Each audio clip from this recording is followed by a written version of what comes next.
in the end. We'll all be dead in the end.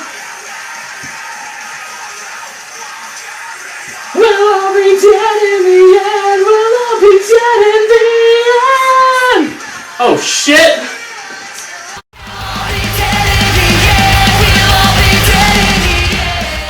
All right. In 2013, there was a record called Hollow Bodies that came out by Blessthefall, and I am here to defend that record and Blessthefall and go on the record saying, not in Metalloud's, like realm of the world, that is the best Blessthefall record and possibly maybe considered a top 50 of metalcore records of all time. My name is Sean, and this is in defense of Hollow Bodies. Alright, so, Blessthefall is a band that's been around since around like 2007.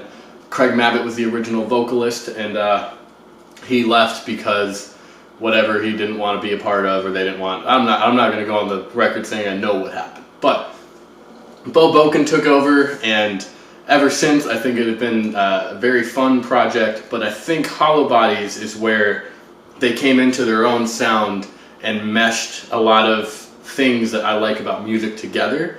And I really enjoy pop music sometimes, secretly, in my room when no one else is looking.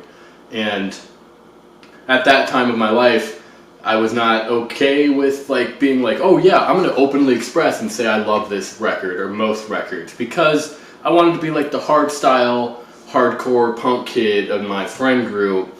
And I really liked the Dillinger Escape Plan, so I'd always be like, oh yeah, well you like August Burns Red, well the Dillinger Escape Plan's better. So now I'm coming out and saying, no, Hollow Bodies is really great, and it gets stuck in my head all the time.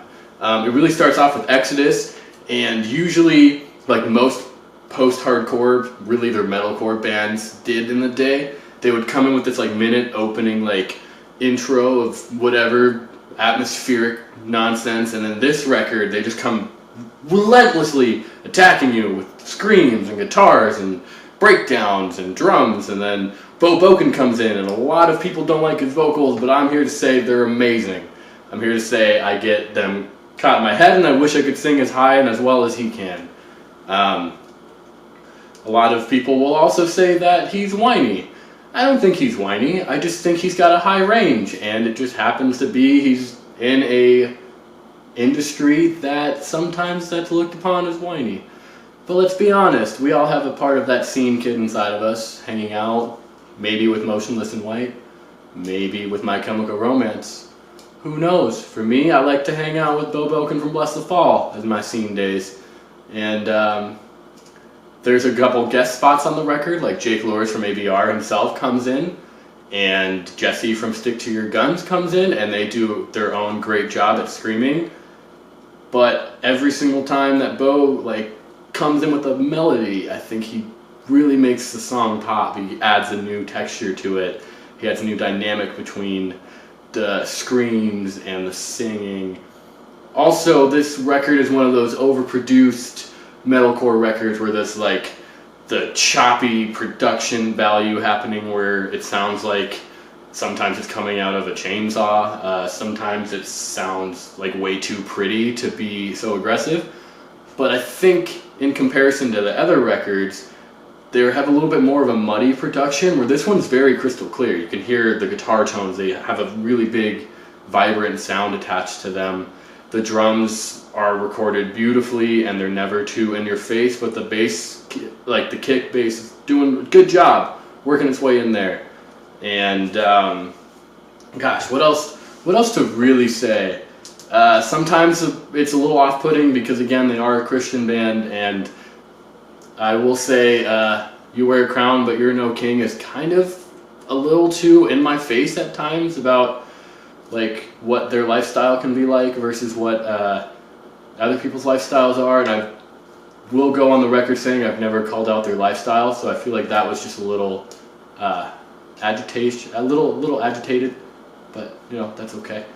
I think it was kind of funny hearing the lyrics through Bo Boken's voice, because again, a lot of these people are just like, oh, he's so whiny, but he's saying this like clear all stance of his belief, and that in itself is pretty cool because he doesn't need your opinion to live his life, and that's kind of what he's saying, and that's what I'm saying right here.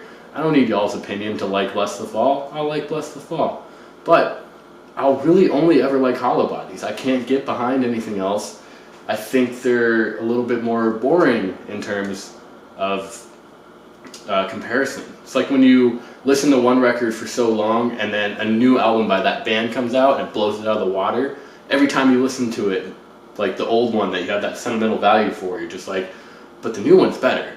But in this case, this old one, Hollow Bodies, is better than the previous stuff, and the new one I just don't really understand why they did it. There's a song on the new one, I can't tell you the name of it, but it starts off really heavy and then it turns into this like atmospheric ballad, and then it like continues being an atmospheric ballad with like crazy breakdowns. Whereas on this Hollow Bodies album, See You on the Outside is kind of like a post-hardcore ballad that doesn't get too over the top in terms of bringing in like guitar parts that have a little bit more of a technical chop to them. They're very kind of straightforward and they make the song work. And then there's the Ballad with Lights, which is strictly a ballad and they don't really need the rest of the band. Or there's a song right before See You on the Outside, which I'm blanking on, but that is just a ballad. There's not much else happening. It's Bo being vulnerable and not having to make something out of nothing, I guess, or something out of something that doesn't sound right. He's not trying to provide a poppy and, you know, emotional outpour of his inner thoughts over this crazy dynamic beat, which he will do, but he's not trying to make a full song out of it, if that makes sense. He comes in choruses mainly, and I think he really makes the choruses come to life, because most choruses on these kind of records are built for the singing crowd. They're kind of supposed to be a break from the crazy abrasive assault. And I think Blessthefall did it perfectly on Hollow Bodies. This has been Sean. Good luck. Don't do anything I wouldn't do.